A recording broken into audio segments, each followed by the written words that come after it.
تشدو بسرور وقلوب يغمرها النور.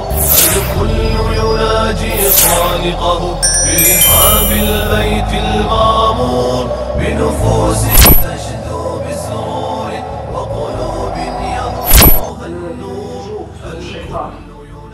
L'ostentation, l'orgueil, la jalousie, la suspicion, l'espionnage, protéger son cœur, c'est le sujet de notre conférence de maintenant qui est intitulée « Le menu du jour selon Shaitan », conférence qui nous sera présentée par notre invité qui nous vient depuis Paris, le professeur et le cheikh Mohamed Patel, hafidahullah ta'ala wa saddadahu ta'ala.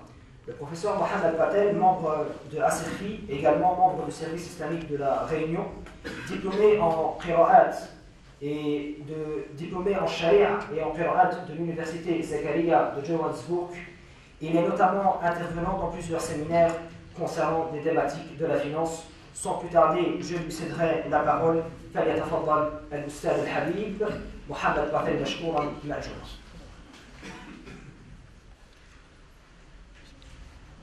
الحمد لله رب العالمين والصلاة والسلام على سيد المرسلين وعلى آله وصحبه أجمعين. أما بعد.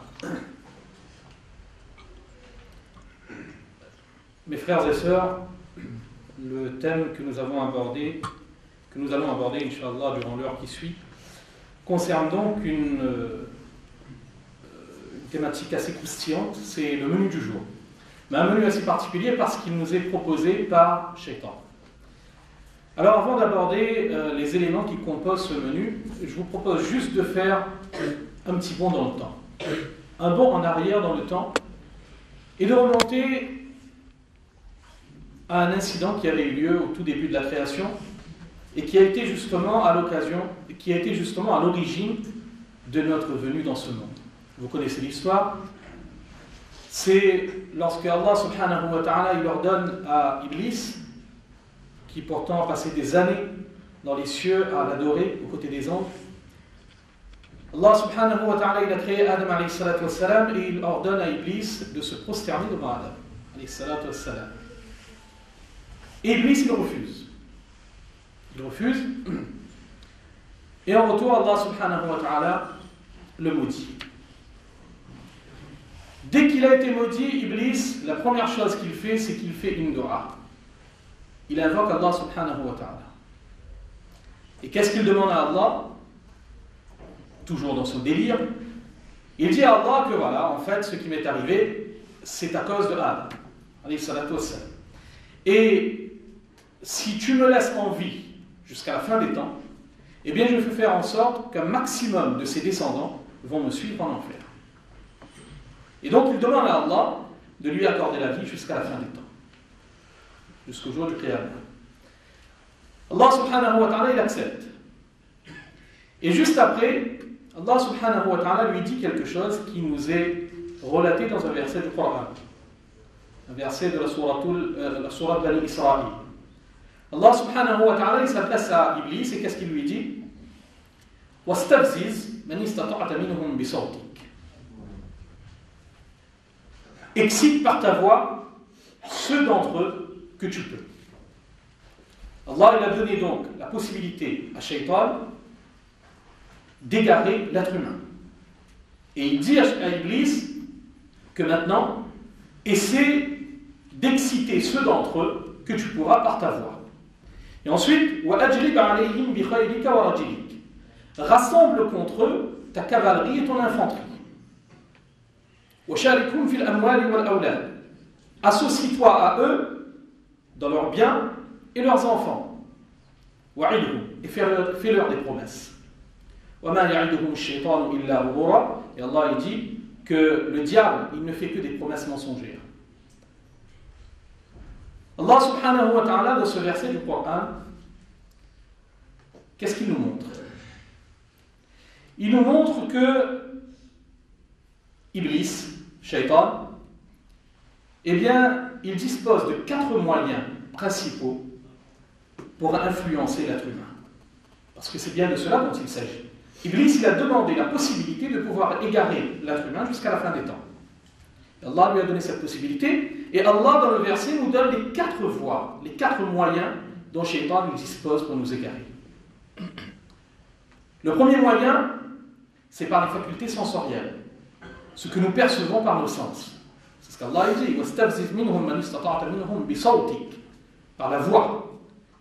Par la voix de Shaitan, c'est-à-dire que nous serons influencés par ce que nous allons entendre. C'est l'ouïe, mais c'est également la vue, et c'est les autres facultés. Ça, c'est le premier moyen qu'utilise Shaitan, les facultés sensorielles de l'être humain. Deuxième moyen, c'est que Shaitan, il utilise contre les hommes son infanterie et sa cavalerie, c'est-à-dire son armée.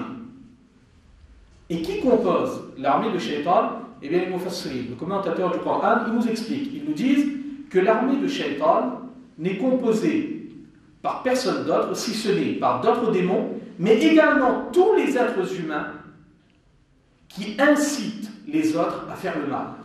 Tous ceux qui poussent les autres à faire le mal, ce sont également des agents de Shaitan.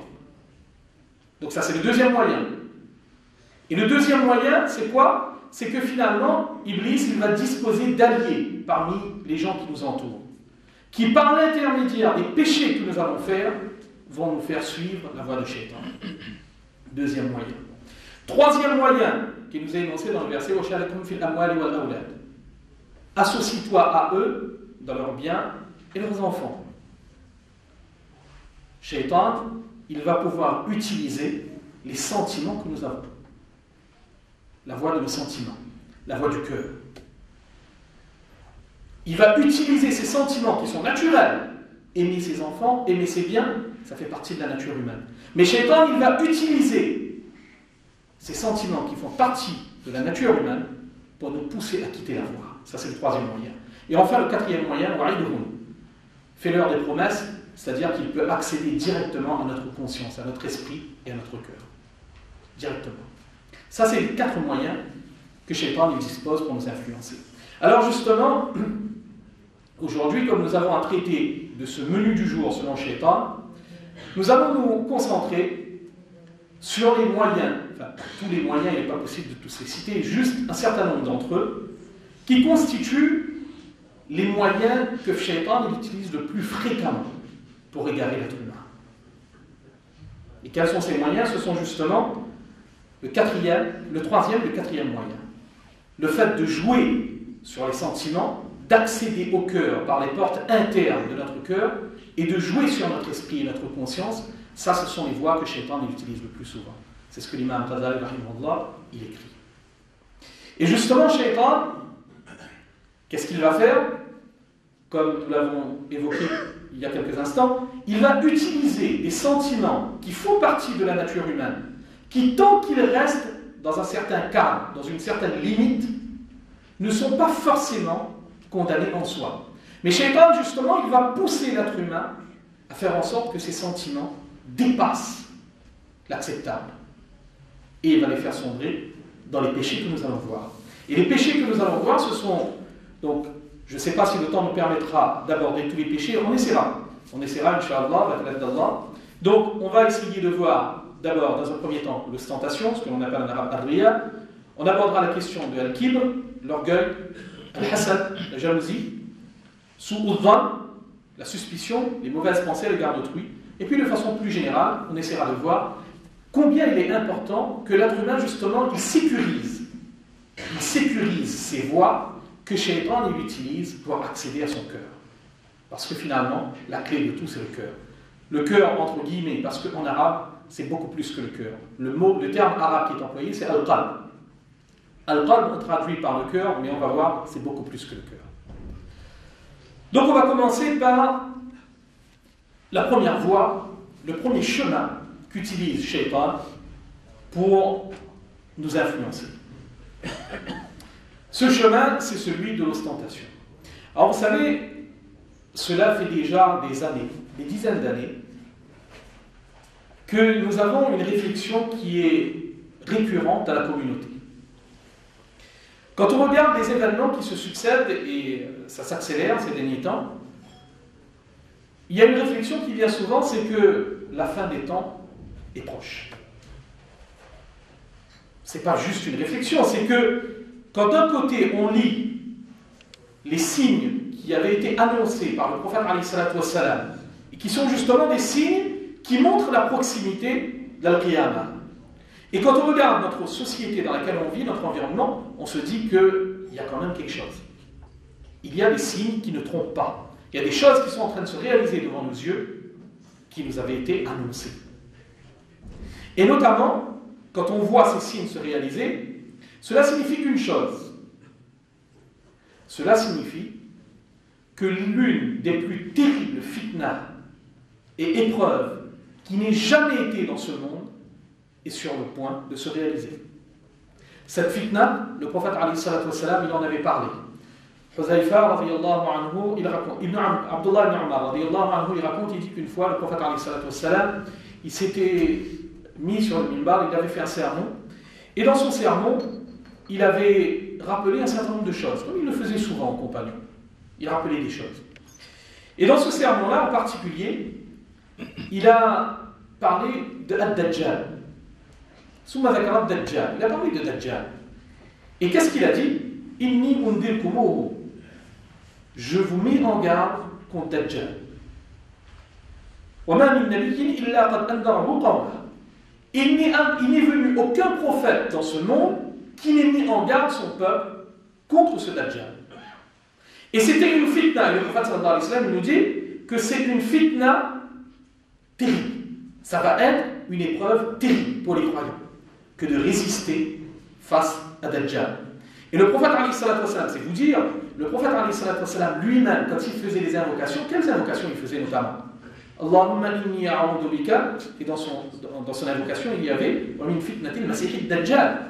Le messager d'Allah sallallahu alayhi wa sallam en personne, il demandait protection contre l'épreuve de Dajjal. C'est vous dire la gravité de la chose. Ça, c'est un fait. Mais il y a un autre fait, beaucoup plus important. C'est que, dans un autre hadith, on a un compagnon qui nous dit qu'une fois, le prophète sallallahu alayhi wa sallam, il s'est adressé à eux. Et il leur a dit, Ala ukhbirukum bima huwa akhwafu alaykum indi min al-masih ad-dajjal. Est-ce que vous voulez que je vous parle de quelque chose que je crains beaucoup plus pour vous que le Masih ad-Dajjal? Et les compagnons ils disent bien sûr. Parce que justement, le prophète sallallahu alayhi wa sallam, il leur avait mis en garde contre la gravité de l'épreuve et du trouble que représentera Dajjal. Et là, le prophète sallallahu alayhi wa sallam, il leur dit, il y a quelque chose de plus grave encore, plus dangereux. Quelque chose que je crains encore beaucoup plus pour vous que le Masih ad-Dajjal. Et là, le prophète sallallahu alayhi wa sallam, il dit, il s'agit de quoi? Ash-shirkul khafi, le polythéisme caché. Et c'est quoi ce polythéisme caché? Le prophète sallallahu alayhi wa sallam, il va le décrire par un exemple.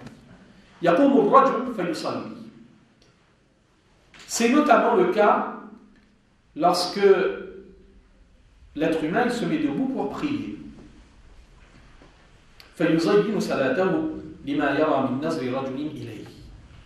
Et qu'il se met à embellir sa prière parce qu'il sait qu'il y a quelqu'un qui est en train de le regarder prier. C'est ça, Ash-Shirkul Khafi.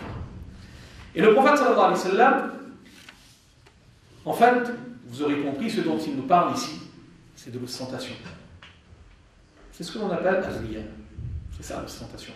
L'ostentation, c'est accomplir une action, et là, quand on parle d'ostentation, là ce soir, on parle d'ostentation en matière religieuse. Donc, dans une action rituelle, accomplir une action qui a une dimension rituelle, non pas exclusivement pour Allah, comme il nous a été ordonné de le faire,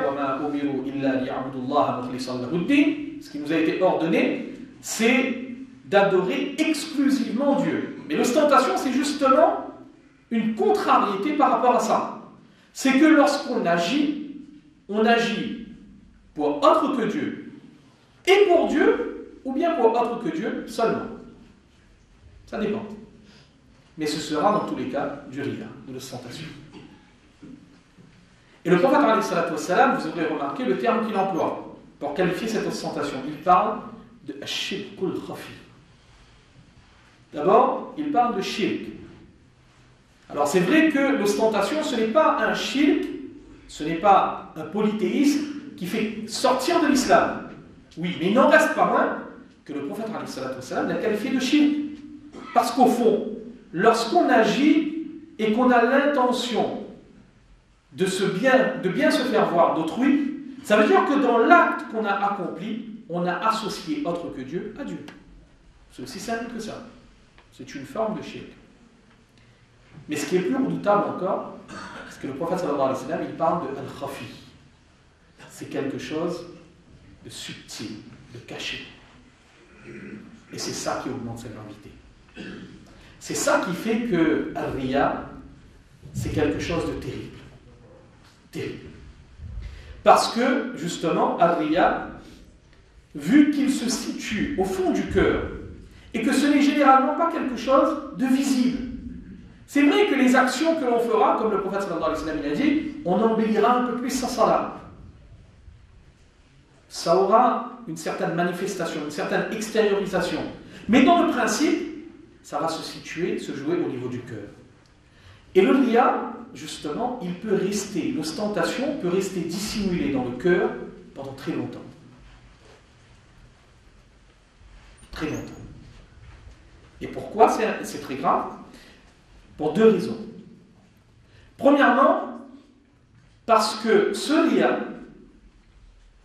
lorsqu'il touche une action rituelle, premier effet catastrophique, c'est qu'il efface le mérite et la récompense de cette action. Il l'efface. Il y avait un compagnon, Ubadah ibn Samit, radiyallahu anhu, il y a quelqu'un qui vient lui voir et qui lui pose une question.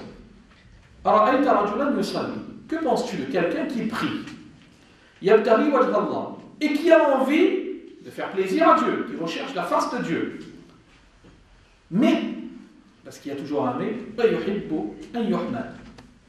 mais en même temps, il aimerait bien qu'on dise du bien de lui, qu'on le loue. Ça veut dire qu'il prie pour faire plaisir à Dieu, mais en même temps, pour que les gens pensent du bien de lui. Que penses-tu de ça? Et ensuite, la personne continue avec les questions, il pose la même question concernant le jeûne, la même question concernant la sadaqa, la même question concernant le hajj, etc. Alors, Ubadah ibn Samit, radiyallahu anhu, sa réponse, philosophe pas, direct, catégorique, laysa lahu shay, il n'obtiendra rien. C'est-à-dire en termes de récompense, il n'aura rien du tout. Inna Allah ta'ala yaqul. Allah subhanahu wa ta'ala il dit, c'est Ubadah ibn Samit qui parle, ana khayru sharikin. Parmi tous les associés, je suis le meilleur. C'est-à-dire quand on associe quelqu'un à Allah, Allah il est le meilleur de tous. Et donc, فَمَنْ كَانَ لَهُ مَعِي شَرِيكٌ فَهُوَ لَهُ كُلُّ. Alors, si une action m'a été dédiée, mais en même temps, on y a associé autre que moi dans cette action, eh bien cette action, elle est entièrement pour cette autre. La hajat li fi. Allah dit, moi je n'ai pas besoin de cette action. Allah il n'a pas besoin de cette action.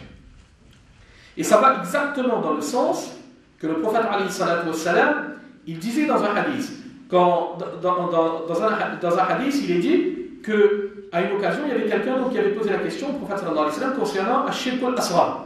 Parce que ça, c'est l'autre expression qui avait été employée par le prophète sallallahu alayhi wa sallam. Dans un hadith, il parle de Ash-Shirk al-Khafi, le polythéisme caché, et dans un autre hadith, il parle de Ash-Shirk al-Asghar, le petit polythéisme, en parlant du riya. Eh bien, lorsque on lui avait questionné à ce sujet, le prophète sallallahu alayhi wa sallam, qu'est-ce qu'il avait dit? يقول الله عز وجل لهم يوم القيامة, que le jour du jugement dernier, Dieu il dira à ces gens qui avaient agi par ostentation. إذا جزي الناس بأعمالهم, et lorsque les gens donc seront rétribués pour leur action, qu'est-ce qu'Allah dira? اذهبوا إلى الذين كنتم تراءون في الدنيا. Allez donc voir ces gens pour qui vous agissiez dans ce monde, c'est-à-dire pour faire voir ces gens. Et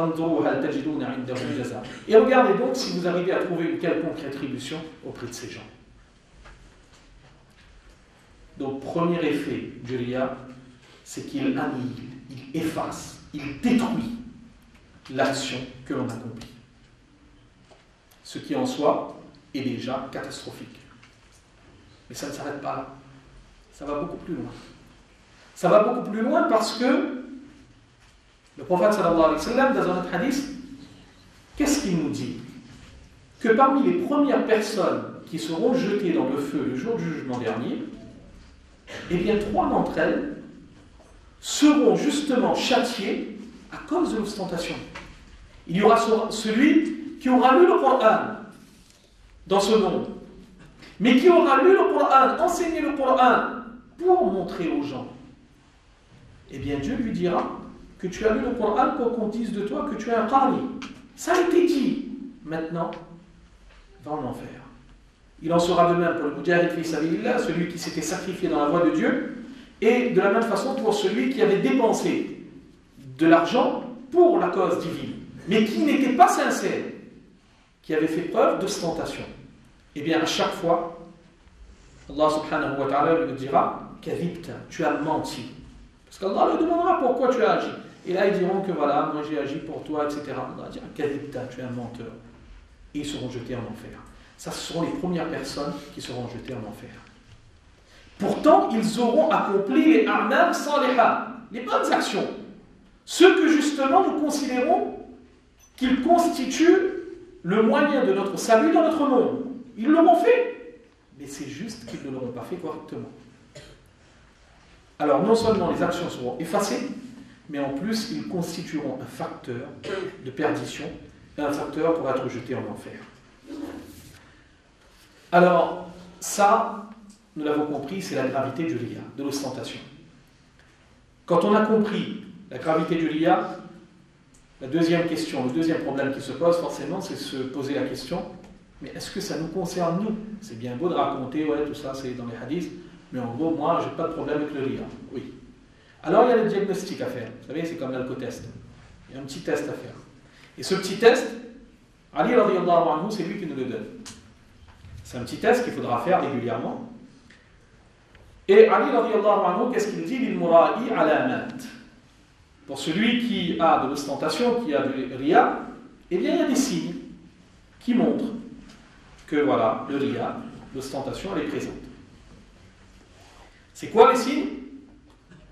Yaksil idha kana wahda. Lorsqu'il est seul, il est un peu paresseux. C'est-à-dire paresseux en ce qui concerne les actes d'adoration. Lorsqu'il est seul, non, il n'a pas trop envie d'agir. Par contre, wayanshid idha kana fi nas. Lorsqu'il est au milieu des gens, il n'y a pas plus de top que lui. Là, il prie, il récite le Coran, ça va. Alhamdulillah. Croyez même que le compagnon était revenu. Ça, c'est le premier signe. Et deuxième signe,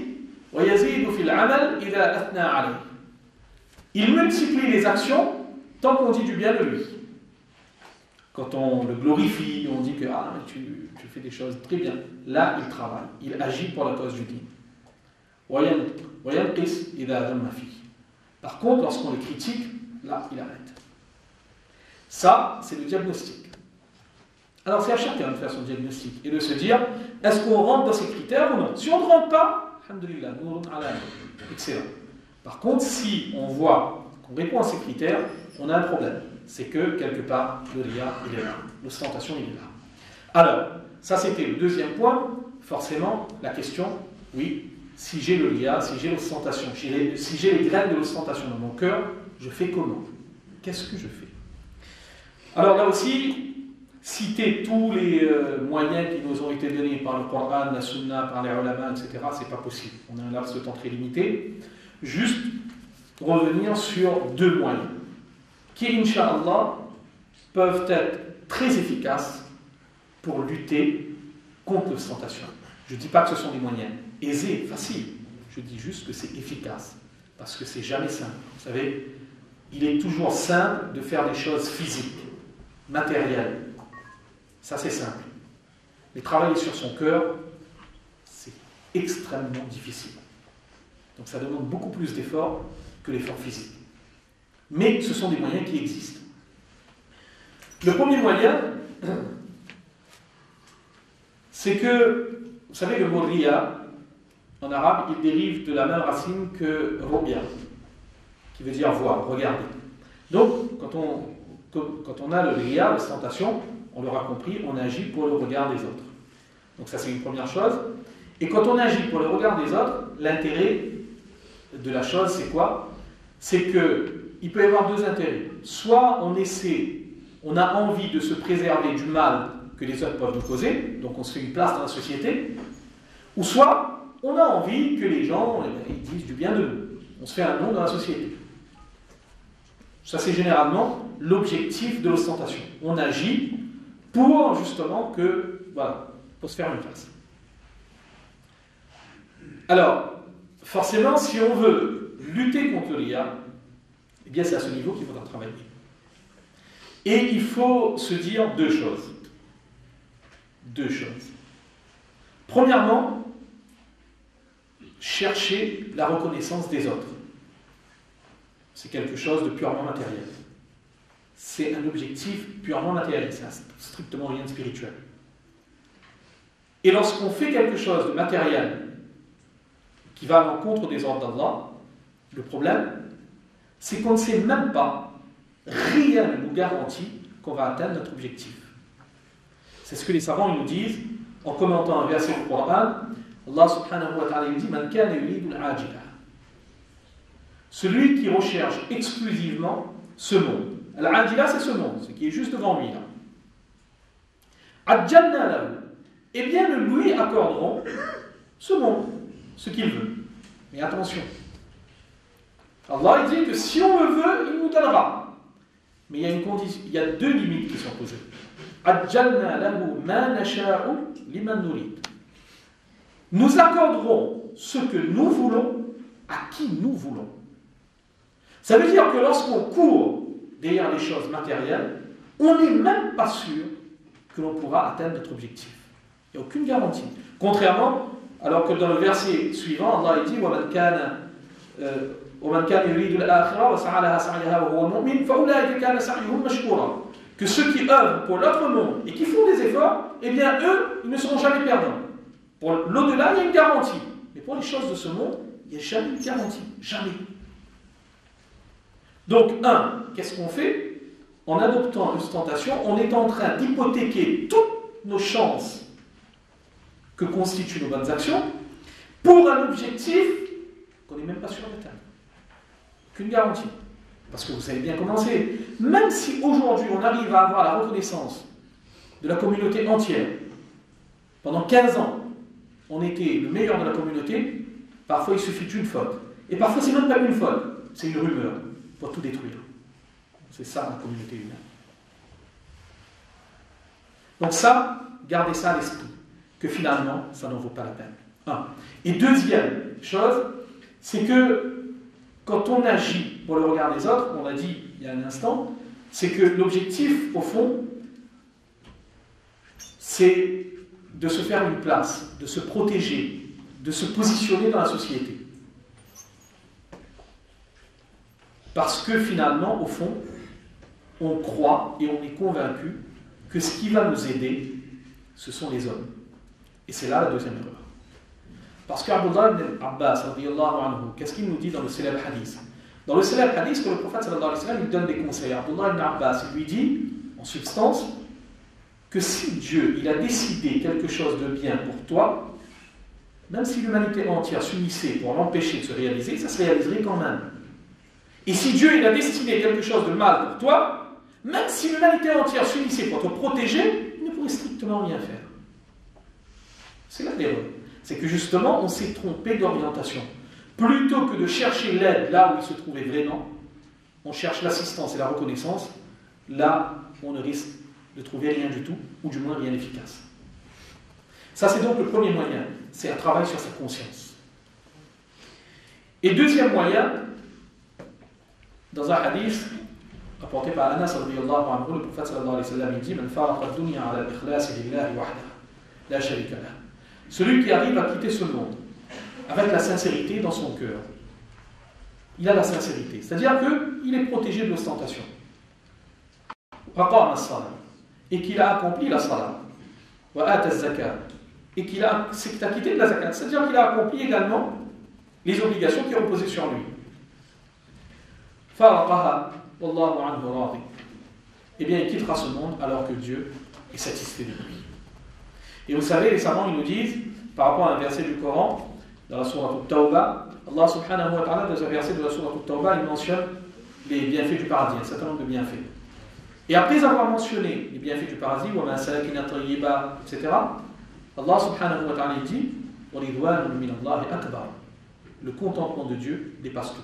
Les savants ils nous disent que le plus grand bienfait du paradis, ce sera d'acquérir le contentement de Dieu. Et c'est là où il faut faire l'équation. L'équation, c'est là où il faut faire. Il faut apprendre à relativiser. Se dire que est-ce que cela a un quelconque intérêt que de passer sa vie à chercher le contentement des autres, qu'on n'est même pas sûr d'obtenir, et qui de toute façon, quand on aura quitté ce monde, au bout de 3 jours, nous aurons oublié. Est-ce que ça vaut vraiment la peine que de remettre en question le contentement d'Allah pour ça? Ou bien est-ce que la priorité finalement, c'est pas d'obtenir le contentement d'Allah?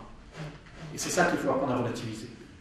Que le contentement d'Allah, le plaisir que l'on peut obtenir quand les gens disent du bien dans ce monde, de nous. Parce qu'il y a un plaisir. Quand on dit du bien de nous, on est content. Ça crée du plaisir. Mais ce plaisir, il n'aura rien comparable avec le plaisir que l'on aura dans notre monde lorsqu'on aura le contentement d'Allah. Parce que de nature, non seulement le contentement d'Allah, mais même de façon générale, le plaisir de ce monde n'a rien de comparable avec le plaisir de notre monde. Vous connaissez le hadith, le prophète sallallahu alayhi wa sallam nous dit dans le hadith qu'à la fin des temps, après que le jugement ait été terminé, ait été complété, on amènera la personne qui a le plus souffert dans ce monde. Et la personne qui n'a jamais connu la souffrance dans ce monde, qui n'a connu que le plaisir. On amènera ces 2 personnes. Et à chacun d'entre eux, on fera passer, celui qui n'a jamais connu la souffrance, on le fera passer un instant, on le fera rentrer. Un petit plongeon dans l'enfer, une fois seulement. Et on lui posera la question, est-ce que tu as déjà connu la tranquillité, la sérénité dans ce monde? Et le prophète, il avait dit que c'est la personne qui dans ce monde n'a jamais souffert. Il n'a connu que le plaisir. Et après avoir fait un séjour, une fraction de seconde en enfer, on lui demandera, est-ce qu'il t'est déjà arrivé de connaître le plaisir? Et ce jour-là, il ne mentira pas. Vous savez qu'est-ce qu'il dira? Il fera un serment au nom de Dieu en disant, j'ai jamais connu c'est quoi le plaisir. Jamais. Et on fera la même chose avec la personne qui de toute sa vie a souffert. Le hadith nous dit, c'est quelqu'un qui était tout le temps dans la tristesse. On le fera passer un instant au paradis, on lui posera la même question. Est-ce que tu as déjà connu la tristesse? Il dira jamais. Je ne sais pas, c'est pas la tristesse. Vous voyez? C'est ça. C'est les sentiments que nous pouvons connaître dans ce monde n'ont rien de comparable avec ce qui nous attend. Et pour lutter contre l'ostentation, c'est là-dessus aussi qu'il va falloir travailler. Ça, c'est donc la première voie qu'utilise Shaitan. Deuxième voie qu'utilise Shaitan pour s'attaquer contre notre cœur et pour nous porter atteinte, c'est la voie, d'ailleurs c'est une voie qu'il connaît bien, c'est le kibr, c'est l'orgueil. C'est une voie qu'il connaît bien parce que c'est justement cet orgueil qu'il avait poussé à refuser de se prosterner devant Adam alayhi salatu wassalam. Et cet orgueil, c'est une maladie tellement grave, qu'elle a pour effet d'aveugler complètement celui qui en est victime. Il suffit de regarder encore une fois Shaitan, Iblis.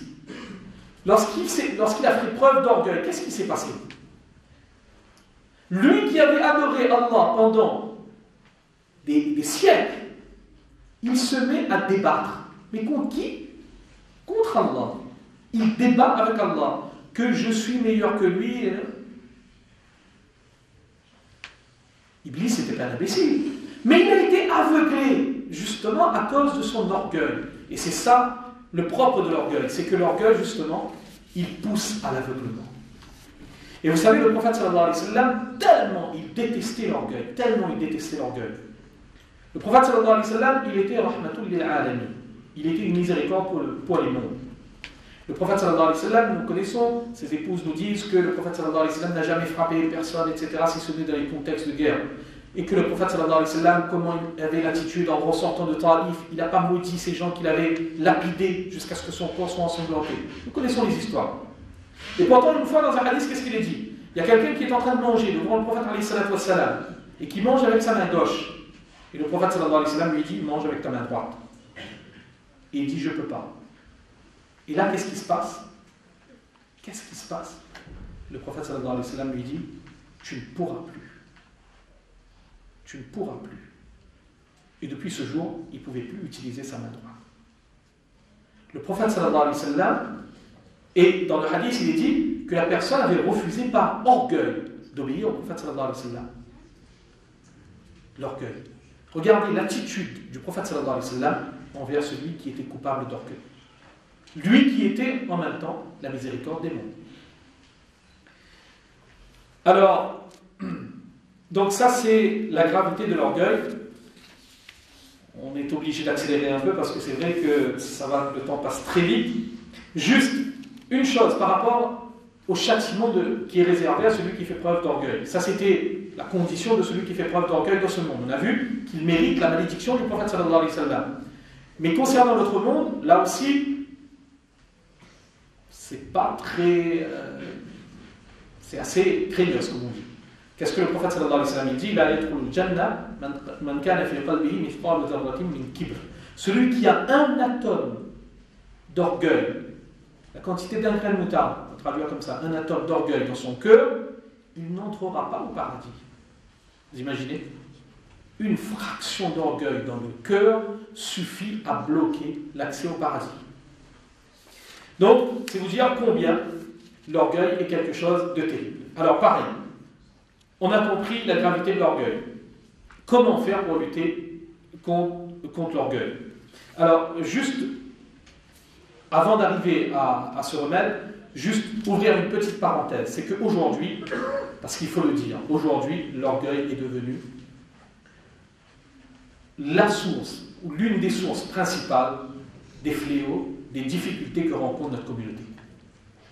Vous savez, notre communauté aujourd'hui, l'un des fléaux qu'il y a dans la communauté, c'est que parfois il y a des tensions. Les tensions de la société, quand on a des frères et sœurs qui vivent ensemble, il est inévitable qu'il y ait des tensions. D'ailleurs, dans le sens d'un hadith, il est dit que celui qui vit parmi les gens et qui fait sabr, qui fait preuve de patience. Dans le hadith, le prophète sallallahu alayhi wa sallam, il a lié la vie en société avec la patience, parce que justement, c'est inséparable. Quand on vit parmi les gens, il va falloir supporter, prendre un peu sur soi, parce qu'il y a des conflits qui surviennent. Donc, quand on vit en société, il est inévitable qu'il y ait des tensions, qu'on ait des problèmes avec des frères parfois. Ça arrive. Par contre, ce qui est moins compréhensible, c'est que parfois, sur des broutilles, pour des détails, on a des gens, parfois dans une même famille, des frères et sœurs qui ne se parlent plus pendant 10 ans. Parfois des frères qui étaient amis et qui ne se parlent plus. Pourquoi? Ah oui, non, mais il m'a dit telle chose. Ok. Et quand on entre dans les détails, on se voit que finalement, ça ne vaut pas la peine. Et vous savez, c'est quoi à l'origine? Pourquoi on n'arrive pas à pardonner? Eh bien, l'une des causes qui fait qu'aujourd'hui on n'arrive pas à pardonner, c'est ça. C'est qu'on a de l'orgueil. C'est le kibr, c'est cet orgueil qui nous empêche de pardonner. Parce qu'on se dit que je ne suis pas là à me rabaisser devant lui. Non. Non. Parce que, et c'est là la solution, l'un des remèdes, c'est qu'aujourd'hui, on ne refuse de regarder notre réalité telle qu'elle est. On est prompt à pointer le doigt l'autre, à pointer du doigt l'autre en disant que oui, non, mais il m'a fait telle chose. Mais on n'accepte pas de regarder tout le mal que nous faisons aux autres. Ah, je parle plus avec un tel parce qu'il m'a insulté. Oui, mais nous, combien de fois on insulte des gens? Ah, mais il m'a trompé, il m'a menti. Parfois, dans notre propre famille, avec notre épouse, on passe notre temps à mentir. Mais le problème, c'est quoi? C'est que justement, Allah nous fait une faveur, il nous cache nos péchés. Et nous, on tire profit de cette ni'ma, de cette faveur, pour créer de l'orgueil. Alors que vous savez, mes frères, si Allah subhanahu wa ta'ala, il dévoilait devant notre épouse, devant nos enfants, devant nos frères et sœurs, nos pensées les plus intimes, dans cette société, il n'y aurait plus personne pour nous adresser la parole. Même nos enfants ne voudraient plus nous regarder. Ça, c'est notre réalité. Mais aujourd'hui, ça c'est un bienfait d'un Dieu, qu'Allah il a caché cette réalité. Mais aujourd'hui, à cause de cette réalité, on est prêt à envoyer tout le monde en enfer, que moi je ne parle plus avec un tel. Pourquoi? Parce que moi, je ne suis pas comme ça. Eh bien, si on veut lutter contre l'orgueil, c'est d'accepter de s'ouvrir les yeux, d'ouvrir les yeux et de regarder tel que l'on dit. Ça, c'est donc la deuxième voie que Shaitan il utilise. Troisième voie que Shaitan il utilise, c'est un sentiment qui découle directement du kibr, de l'orgueil. C'est lié. Et d'ailleurs, pareil, c'était présent chez Shaitan aussi. C'est le hasad, c'est la jalousie. La jalousie, c'est quoi? Vous connaissez, c'est qu'on considère, on n'accepte pas que quelqu'un se trouve dans une condition, situation meilleure que la nôtre. C'est ça, c'est aussi simple que ça. Et ça découle directement de l'orgueil. Parce que justement, quand on a l'orgueil, on se considère comme étant le meilleur des autres, de tout le monde. C'est exactement ce qui est arrivé chez Iblis. Pourquoi il a développé cet orgueil? Cet orgueil, qu'est-ce qu'il a poussé à faire? Il l'a poussé à faire preuve de jalousie envers Adam alayhi salam. C'est la vérité maudite. Les deux sont inséparables. L'orgueil et la jalousie, ça vient ensemble. C'est un package. Alors donc ça, la jalousie aussi, c'est un péché extrêmement grave. C'est pas seulement un des premiers péchés qui a eu lieu dans les cieux, mais quand on regarde l'histoire du Coran, l'un des premiers péchés, peut-être même le premier péché qui s'est concrétisé sur terre, a été à cause de la jalousie. Adam alayhi salam, quand il a un de ses fils qui a tué l'autre fils, qui a assassiné l'autre fils, c'était à cause de la jalousie. Et le prophète sallallahu alayhi wa sallam, dans un hadith, il disait Dabba ilaykum darul umami qablakum, que ça c'était une maladie des communautés précédentes qui s'est infiltrée, qui a rampé, qui est arrivée jusque vous. La jalousie. Donc la jalousie aussi, c'est une maladie extrêmement grave. Et dans un hadith, le prophète sallallahu alayhi wa sallam, il dit La yajtami'u fi jawfi abdin al-iman wal-hasan, que dans le cœur d'un serviteur, deux choses ne peuvent pas se combiner. La jalousie et la foi. Al-iman et jalousie, ça ne peut pas trouver la même place, ça ne peut pas trouver place dans le même cœur. Donc, les deux sont antinomiques. Alors, comment se protéger de la jalousie? L'une des méthodes que nous donnent les savants, c'est extrait d'un hadith en fait. Parce que finalement, la jalousie, c'est quoi? La jalousie, c'est qu'on n'arrive pas à accepter que quelqu'un vive dans de meilleures conditions que nous. Qu'il ait une meilleure voiture, qu'il ait une plus belle maison, qu'il ait un travail qui marche mieux que le mien, etc. etc. C'est ça la jalousie. Et le prophète sallallahu alayhi wa sallam, qu'est-ce qu'il nous dit? Le prophète sallallahu alayhi wa sallam, il pousse les croyants à adopter une attitude générale. Mais qui cette attitude, si on arrive à l'adopter, eh bien ça pourra contrer très fortement et compresser la jalousie. Le prophète sallallahu alayhi wa sallam, il dit, prenez l'habitude de toujours regarder ceux qui sont dans des conditions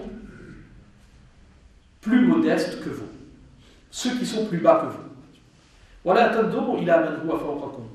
Et ne regardez pas ceux qui sont au-dessus de vous.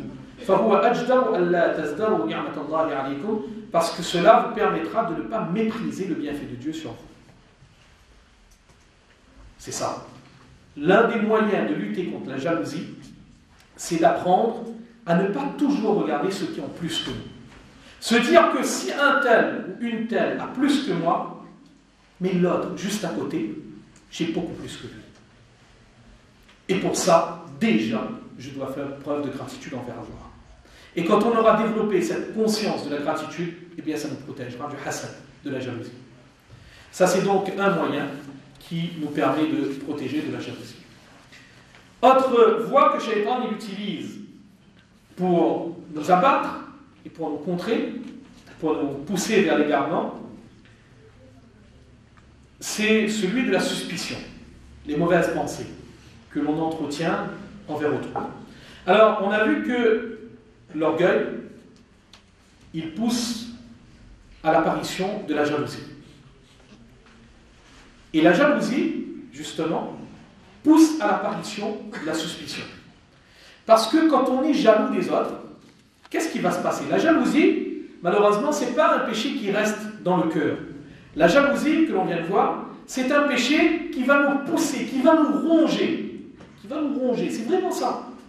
Qui va nous ronger, qui va nous pousser à vouloir que le bienfait que l'autre il a, eh bien, il perde ce bienfait. Que moi je l'obtienne ou non, c'est pas important, mais lui, il ne doit plus l'avoir. Et pour pouvoir atteindre cet objectif, qu'est-ce qu'on va faire? Eh bien, on va se mettre à entretenir des mauvaises pensées. Soi-même, mais également alimenter les mauvaises pensées des autres à l'égard de cette personne. Pourquoi? Parce que le but, c'est le discréditer. Le discréditer, le salir. Alors là, on ne reculera plus devant rien. On va le calomnier, on va mentir, etc. Mais tout ça, pourquoi? Ça trouve sa naissance dans quoi? Dans la suspicion. La suspicion envers autrui. Alors là aussi, quand on revient vers la condition de la communauté aujourd'hui, on se rend compte que ça, c'est un deuxième problème majeur de notre communauté. Aujourd'hui, dans notre communauté, un des problèmes que l'on a, c'est qu'on a des gens qui ont développé un nouveau sport national. Un sport très lucratif, c'est qu'ils passent leur temps à chercher les défauts des autres. Ça, c'est une chose. Mais surtout, ils passent le temps à faire des films. Non pas qu'ils soient cinéastes, non. C'est juste que lorsqu'ils voient qu'il y a un frère, par exemple, qui fait des efforts dans le dîn, ils vont commencer à dire « Ah, mais attention, un tel, il fréquente un tel. Et dans telle cassette, sur tel site internet, on avait lu qu'un tel qui fait telle chose, il fait partie des 72 sectes qui vont aller en enfer. Donc A plus B égale C. Et Tazlil. Il faut absolument s'en égarer, il ne faut pas le fréquenter, il ne faut pas lire ce qu'il écrit, il ne faut pas l'écouter, etc. Il va en enfer. Tout cela basé sur quoi? Du vent. C'est que du vent. Parce que quand vous demandez, vous essayez, parce qu'on est toujours en situation de défense permanente. On se dit, ok, mais c'est quoi? Ça vient d'où? Non. Ah, ça y est, hein, on a questionné un tel par rapport à un tel sur un tel qui avait dit que telle chose avait écrit telle chose. Mais est-ce que tu as vu quelque chose? Est-ce que tu as entendu? Non, non, non, mais il n'y a pas de fumée sans feu. Ah oui. Ça, c'est un très bon dicton, mais le problème, c'est que ce dicton, il n'est pas pour les musulmans. Parce que le prophète sallallahu alayhi wa sallam, qu'est-ce qu'il nous dit? Le prophète sallallahu alayhi wa sallam, dans le hadith, qu'est-ce qu'il dit? Iyyakum wad-dhann. Protégez-vous, faites très attention aux suspicions. Fa inna dhanna akzabul hadith. Le plus mensonger des propos, c'est justement le fait d'avoir des suspicions comme ça. Gratuitement. On va faire tout un cinéma, on va raconter des choses. Pourquoi? On ne sait pas trop. Mais tout le monde le fait, ça y est, on va avec la vague. Et puis voilà, il va aller en enfer. Alors que, d'après le sens de hadith, une fois, il est dit qu'il y avait quelqu'un qui avait fait un serment. C'est un hadith. Il y avait quelqu'un qui avait fait un serment en disant qu'un tel, par Allah, Dieu ne le pardonnera jamais. Et Allah subhanahu wa ta'ala, il avait répondu, dans le hadith, il est dit qu'Allah, il avait dit, où est celui qui fait le serment en mon nom que je ne pardonnerai jamais un tel? Va, je t'ai pardonné. La personne qui soi-disant ne devait être jamais pardonnée, elle était pardonnée par Allah. Et celle qui avait juré que Allah ne pardonnerait jamais, lui, il a été jeté en enfer. C'est ça. C'est qu'aujourd'hui, on se prend pour Dieu à la place de Dieu. Donc ça, c'est l'autre voie que Shaitan il utilise, c'est sous Uzzan. Donc le fait d'entretenir des mauvaises pensées. Et forcément, quand il y a sous Uzzan, ça amène à un autre péché qui a été condamné très sévèrement dans le Coran aussi, c'est la tajassus. Parce que vu que on a envie d'entretenir ces pensées perverses, ces mauvaises pensées à l'égard d'autrui, il va falloir se trouver quelque chose pour se mettre sous la dent. Et pour se mettre sous la dent, ben, il va falloir commencer à épier les autres, à rester à l'affût, à regarder, mais qu'est-ce qu'il fait? À commencer à aller voir ses amis. Mais un tel, il fait quoi exactement dans la vie? Il a appris où la science? Plutôt que d'aller voir directement, on va commencer à ces petites enquêtes, à commencer à épier les faits et gestes. D'accord. Mais là aussi, il y a un hadith qu'il ne faudra pas oublier. Le prophète sallallahu alayhi wa sallam, dans un hadith, il dit La yazulu rajul.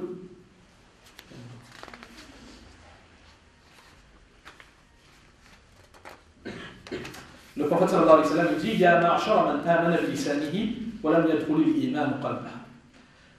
Ô ceux qui avaient cru, qui avaient témoigné par la langue. C'est-à-dire que vous avez récité la profession de foi verbalement, mais dont l'iman n'est pas encore rentré au plus profond de vos cœurs. La tartabu muslimin.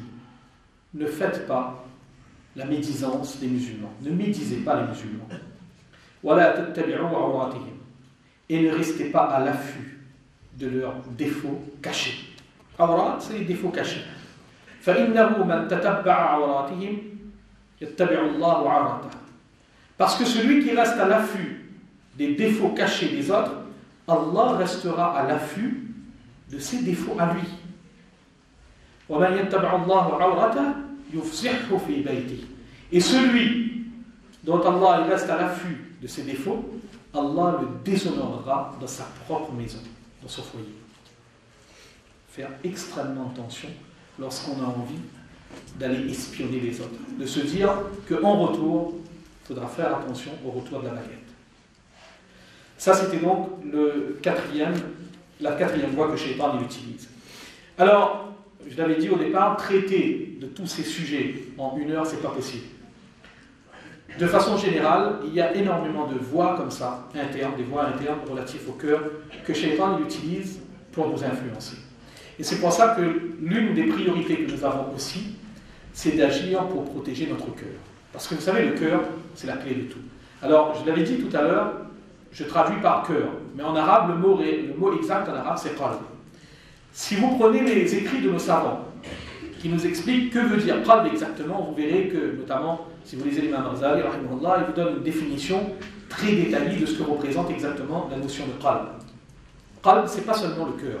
Qalb, c'est beaucoup plus que ça. Si on voulait traduire réellement qalb en français, on dirait plutôt la conscience. Ce serait plutôt la conscience. C'est lié au cœur physique, mais c'est plutôt la conscience, mais ça a une dimension également de rationalité. Donc c'est quand même une notion assez complexe que le qalb. Mais ce qui est sûr, c'est que le qalb, la racine arabe qalb, donne le sens de changement. Quand quelque chose est changeant, on dit c'est quelque chose qui présente justement cette notion de qalb. Et pourquoi le qalb a été appelé ainsi? Parce que justement, le cœur de l'être humain, c'est quelque chose de très changeant. On a des hadiths qui nous montrent que Shaitan aussi, il a une influence sur le cœur de l'être humain, mais également, les anges ont une influence sur le cœur de l'être humain. Et Allah, il peut faire basculer le cœur du bon côté ou du mauvais côté. Donc le cœur, il a ce potentiel de changement. Et comme ce cœur, il a le potentiel de changement, premièrement. Deuxièmement, ce qu'il ne faut pas oublier, c'est que le cœur est à la base de tout. Et c'est bien pour ça que le prophète sallallahu alayhi wa sallam, il avait dit qu'il y a dans le corps humain un organe que s'il est sain, tout le corps sera sain. Mais par contre, si lui, il dérive, eh bien c'est le corps entier qui va dériver. D'après le sens du hadith. Et le prophète sallallahu alayhi wa sallam avait dit Allah il y a un qalb. Et cet organe dont je parle, c'est le qalb. C'est ça qui fait que le qalb, il a cette place fondamentale dans notre vie. Alors justement, le qalb, vu qu'il est fondamental, et que le qalb, il est déjà sujet à l'influence de Shaitan, on vient de le voir, on l'a vu aussi avec le verset de Coran au début, donc il faut faire extrêmement attention à protéger ce cœur. Toujours faire attention à protéger ce cœur contre les maladies qui peuvent se développer. Les maladies qui peuvent se développer dans le cœur.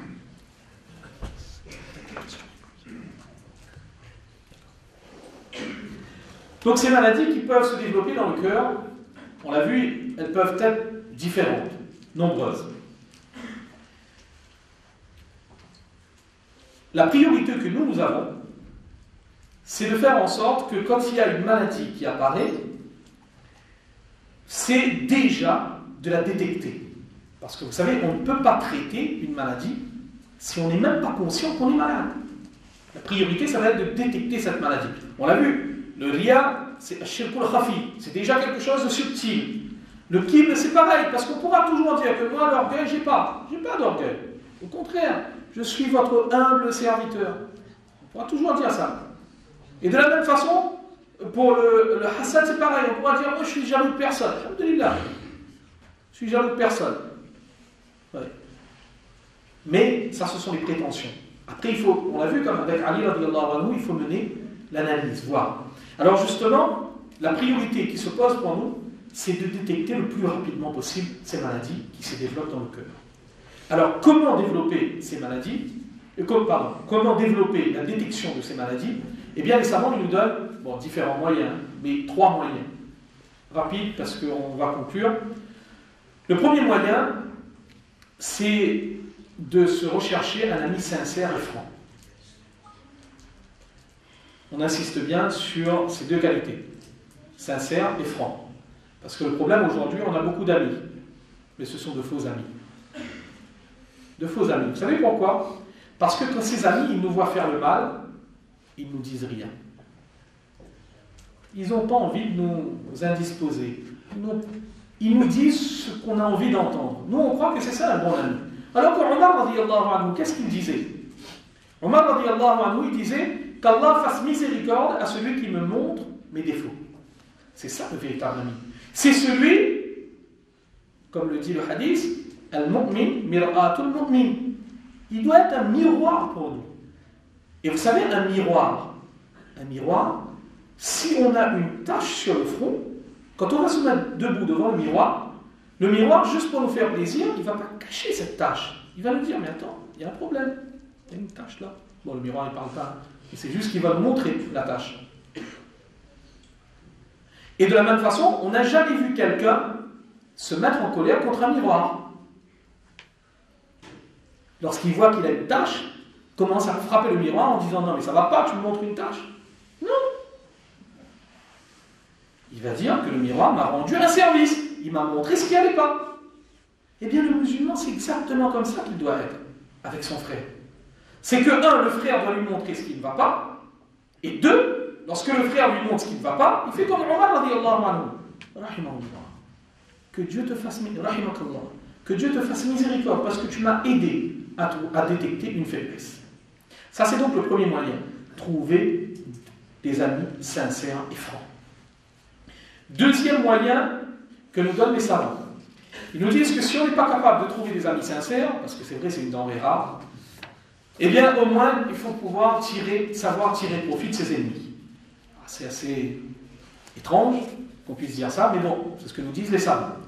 Tirer profit de ses ennemis, ça veut dire quoi?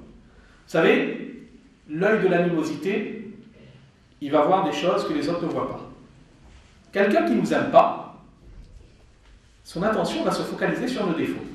Alors après, quand il va nous dire ses défauts, bien évidemment, il ne va pas mettre la forme. Il va, d'une façon ou d'une autre, il va nous dire ses défauts. Même s'il ne nous dit pas, on va finir par apprendre ce qu'il pense de nous. Il y a deux attitudes. Première attitude, on se dit, non mais lui, il ne vaut même pas la peine. Je ne perds pas mon temps, laisse tomber. Ça, c'est la première attitude. Ce n'est pas l'attitude la plus intelligente. Deuxième attitude, c'est que ce qu'il dit de nous, encore une fois, on accepte de regarder la vérité telle qu'elle est. Et on se dit, mais attends, s'il me reproche telle chose, il me fait 10 reproches, est-ce qu'il n'y en a pas au moins 5 qui sont véridiques dans ces reproches? Tirer profit des critiques de l'autre. Ça aussi, il faut l'apprendre. Ça aussi, c'est un moyen pour détecter ces maladies du cœur. Ça, c'est donc le deuxième moyen. Et troisième moyen pour détecter les maladies, eh bien, nous avions vu le hadith tout à l'heure, le prophète sallallahu alayhi wa sallam, il parle du plus grand mérite de celui qui vit en société et qui supporte les difficultés qu'il y a à cause de cette vie en société par rapport à celui qui vit isolé, complètement reclus. Le prophète sallallahu alayhi wa sallam, il dit que celui qui vit en société, qui supporte, qui fait preuve de sabr par rapport aux épreuves qu'il vit de la part des autres, eh bien, il a beaucoup plus de mérite. Donc, quand on vit en société, on a vu, il y aura forcément des difficultés. Le troisième moyen que nous donnent les savants, c'est justement ça. C'est de faire le choix de la vie en société, de fréquenter les gens. Et pareil, d'avoir un œil critique de ce que nous voyons. Non pas un œil critique dans le sens de tirer sur tout ce qui bouge. Que lui, un tel, il est comme ça, lui, un tel, ça va pas, lui, ça va pas, lui, ça va pas. Finalement, en gros, mais qui va dans la société? Il n'y a personne. Personne ne va dans la société. C'est pas ça. C'est que quand on voit des choses, par exemple, on voit qu'un tel, il a une attitude qui nous déplaît. Il a une habitude qui ne me fait pas plaisir. Moi, ça ne me plaît pas. Une telle, moi aussi, ça ne me plaît pas. On la boucle, on ferme sa bouche, on évite de penser en mal, comme on a vu tout à l'heure, et on se pose la bonne question. Mais attends, je dis qu'un tel, il a telle habitude qui me déplaît. Mais au fond, est-ce que moi, je n'ai pas la même habitude? Je dis que oui, il est violent, il a un mauvais caractère, une mauvaise façon de parler avec ses collègues du boulot. Mais moi, quand je parle avec mes enfants, est-ce que quelque part, c'est pas un peu comme ça, quand je parle avec mon épouse? C'est juste que le cadre, il est différent. Mais est-ce qu'au fond, je n'ai pas les mêmes défauts que l'autre? Et ça peut être le troisième moyen qui nous permet de détecter les maladies qu'il y a en nous. Parce que, effectivement, la priorité, ça va être de détecter ces maladies pour pouvoir ensuite les traiter. Qu'Allah subhanahu wa ta'ala nous permette de détecter, nous protège de ces maladies, nous permette de les détecter et nous permette de lutter contre ces maladies. Et qu'Allah subhanahu wa ta'ala fasse que justement, nous ne soyons jamais au menu du shaitan, ce fameux menu du jour, que le shaitan n'arrive pas à trouver cette place dans ce menu-là, qu'Allah nous préserve contre les wasawis et les méfaits du shaitan. Allah